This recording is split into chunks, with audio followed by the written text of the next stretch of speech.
Narcissist, Seduction, Episode 7. The weekend was silent, as she had warned. Wynne was unconcerned. He was occupied with other matters. He went to the football with his two nephews and then attended a dinner party that evening with long-standing friends. He found that occasionally, since he was only one of two single people at the dinner, he would think about Ashley attending the dinner with him. He would then wonder what she was doing. Was she avoiding her boorish husband, or engaged in another argument with him? Alternatively, perhaps they were enjoying a family weekend with their two children. He had no idea of knowing, and largely didn't want to know. There was nothing he could do about it, and it was a waste of time being troubled by it. On Monday morning, he had arrived early in his office. At 8:10 a.m., his phone chimed with the arrival of a message. He could see that it was from Ashley. "Call me. Kiss, kiss, kiss." He obliged and dialed her number. She answered straight away. "Hello, how are you?" she asked. "Fine. How about you?" "Oh, stressed. Amelia nearly forgot one of her school books, and then realized she'd forgotten to do some homework. Of course, it's always left to me to remember to remind her." "Oh dear." "Still, it'll get sorted. How was your weekend?" "It was good. I had a few drinks on Friday evening, then I went to the football with my nephews on Saturday, and out to dinner that night. Didn't do much yesterday." "Who did you go to dinner with?" "Some of my friends. You know, the ones I mentioned who live in High Forth?" "Ah, yes. Many women there?" "Half and half." "Fancy any?" "No. They're all taken. Well, all bar one. Sandra and I have no interest in one another. I expect she is interested in somebody else that she works with, I think." "What does she look like?" Brown hair, long, brown eyes, slim, quite attractive, actually." "So you do fancy her?" "When did I say that?" "You said she's quite attractive." "That doesn't mean that I fancy her," laughed Wynne. "I bet you do." "No, I don't." "Anyway, my weekend was pretty dull, just taking Amelia to birthday parties and her classes. I was dying to text you, but he was around all the time, so I couldn't." "It's all right." The conversation then turned to matters of work, office politics, and the heavy traffic that Ashley found she was in. She continued to talk for 40 minutes until she arrived at her office. As she prepared to exit her vehicle, she asked that Wynne text her later. He confirmed that he would, and she rang off. Later that morning, Wynne returned to his office after he had gone to speak to a colleague. The discussion had lasted longer than he had intended. When he returned to his room, he saw the light flashing on his phone, indicating that a message had arrived. He went to the text messages and found several from Ashley. "I miss you. Kiss, kiss, kiss." 2 minutes later. "Do you think we'll be together? Kiss, kiss, kiss." 2 minutes later again. "Where are you? I miss your texts. Kiss, kiss, kiss." Then a minute later. "I know 5 minutes is not a long time, but it feels like an eternity when I'm waiting for you to reply. Kiss, kiss, kiss." He smiled and punched in a message. "I'm here. I was speaking to a colleague. Kiss, kiss, kiss." In a matter of seconds, a reply arrived. "After you, is she?" followed by 3 kisses. He shook his head and laughed. "She is a he." "La la la, whatever you say," came the reply. Wynne put his phone down and returned to his computer screen. He opened an email and began to write a reply when his mobile phone rang. It was Ashley. "Hello," he said amiably. "Hi, just a quick call. I have a meeting this afternoon down in North Midshire. It's only for an hour or so. Brian was due to come with me, but he can't now. I was thinking, since I hadn't seen you over the weekend, I wondered if you would come with me," she asked. "When is it?" 4 o'clock. Wynne glanced at his diary. It was blank for the afternoon. "Sure, why not? I can bring some papers with me and work on them while you're in your meeting." "Fantastic. Meet me at junction 35. If you head off to the left and turn right, there is a small village called Lowerden. Park outside the church, and I'll meet you there." "Can't we travel down together from here?" "No, I will go past home on the way back up, so I'll drop you off at Lowerden so you can drive back." "Okay, I see. What time?" Be at Loudon for 3:15? Will do. Great, thanks, bye. Bye. That afternoon, on a surprisingly warm September day, Wynne pulled up outside the church in Lowendon. There was nobody around. He got out of his vehicle and stood waiting in the heat, enjoying the sun on his face, briefcase in hand. Moments later, Ashley's 4x4 pulled into view. He walked over and climbed in. She immediately grabbed him and kissed him with near desperation. When their kiss ended, she sat smiling. It seems like an age since I last kissed you. Your kiss is so special.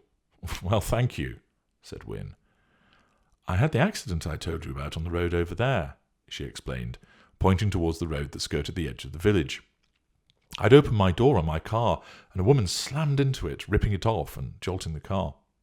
Sounds nasty. I might have been killed, actually. Well, let's give thanks that didn't happen, then, He smiled. They drove down to the regional headquarters of a retail company. They talked the whole way, mainly about cars and music. Ashley showed quite an in-depth knowledge of motor vehicles, greater than Wynne's, as she took him on a journey through the various cars that she had owned. This is rather big just for you, isn't it? He asked, tapping the dashboard.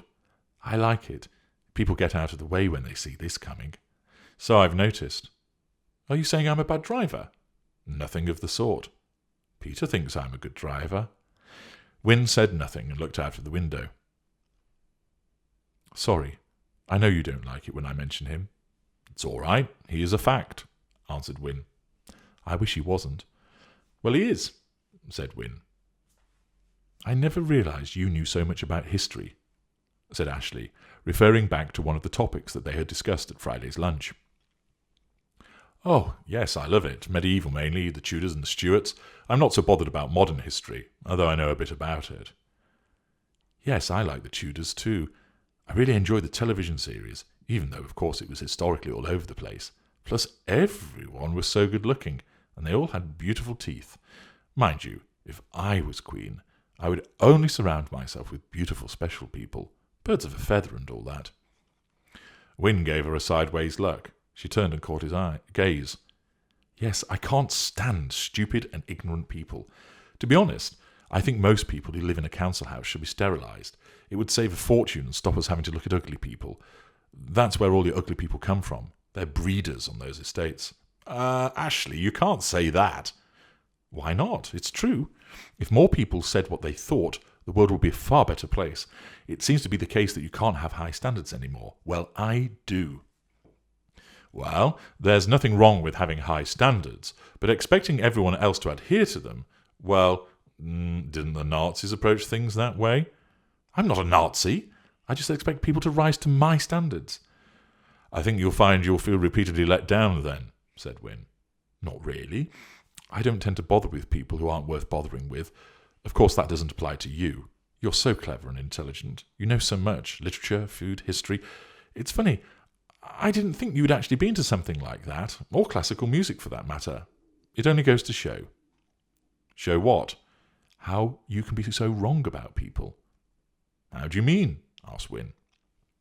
Well, I always saw you from afar, popular at work, one of the lads, out for beers, loud and so on. But you aren't really like that, are you? You know lots about lots and have a different complexion entirely. Ah, well, said Wynne, perception and reality is often never the same. I always wanted to be in your crowd. I remember when you started to include me in those hilarious emails you sent to your friends, mocking the bank. I was so excited to receive one. I showed Peter one. He thought it was funny too. Wynne laughed. I guess I have a knack for a witty bit of prose, he conceded. I'll say, and your sports reports, they were brilliant. You should do them again. Oh, I don't have the time, and besides, I don't know that many people at my new place to send up, not like Novo Bank. I was there man and boy. Yes, I suppose. I'll write you something, though, he suggested. Would you? Wynne nodded. The car slowed as they hit some congestion, and she leaned across to kiss him once again. I would love that. You should leave something overnight on my voicemail so I can pick it up when I arrive at the bank.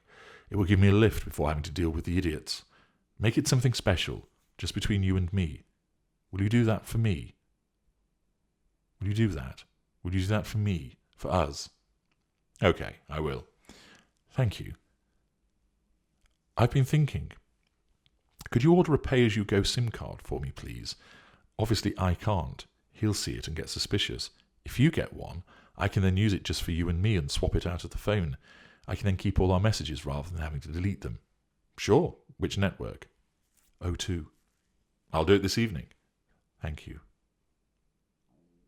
About 30 minutes later, they arrived at their destination. Ashley parked in a corner of the car park and embraced Wynne before collecting her file and heading to the main entrance of the large building behind them. Wynne watched her depart. He pushed the door of the 4x4 open, allowing a slight breeze in to offset the heat from the sun. He opened his briefcase and extracted some papers, ready to work on them whilst Ashley attended her meeting. Just over an hour later, Ashley returned and came round to Wynne's side of the vehicle. She pushed his papers away and began kissing him. He did not protest, enjoying their embrace. "Let's find a pub and sit in the beer garden," she said. "Don't you have to get back?" "No, Sarah will be fine with the children. He won't be back until later on, so he won't know that I arrived back a bit later than usual. Sarah doesn't say anything to him." "Sounds like a good idea to me. Do you know of anywhere?" "The town is down that way," she pointed. "There's bound to be something decent. It's a market town. They always have good pubs." Wynne nodded his agreement, and she returned to climb into her side of the vehicle. "Besides," she said, "there's something I want to ask you." "What is it?" asked Wynne. "I'll tell you when we get there," she said, with a mysterious smile, as Wynne started the engine and they set off to find a pub.